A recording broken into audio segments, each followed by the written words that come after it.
Lors de son dernier conseil des ministres, le gouvernement a résolu de ramener l'heure du couvre-feu le week-end et les jours fériés à 20 heures. Une décision diversement appréciée par la population, surtout celle qui évolue dans le secteur informel.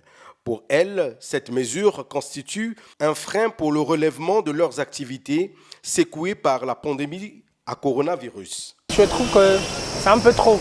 Parce que les week-ends, généralement, ceux qui sont dans l'informel, c'est là où, des fois, ils trouvent leur gain.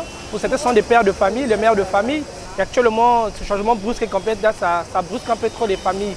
Le président de la commission des experts de santé est revenu sur les décisions qui ont conduit le gouvernement de ramener le couvre-feu à 20 heures les week-ends et les jours fériés. Tout s'est relâché tel qu'on ne pouvait pas faire autrement.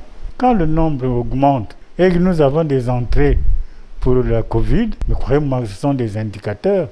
Donc, au niveau des experts, nous avons pris aussi déjà la résolution que si la population ne s'exécute pas, on serait obligé de proposer d'autres mesures. Donc, il faut que la population revienne à son bon sens et respecte les mesures barrières. Annoncé lors du Conseil des ministres tenu le mercredi 25 novembre, la décision de l'exécutif visant à prémunir la population contre le risque d'un rebond des cas de contamination en masse de Covid-19 dans le pays a des répercussions sur certains secteurs d'activité.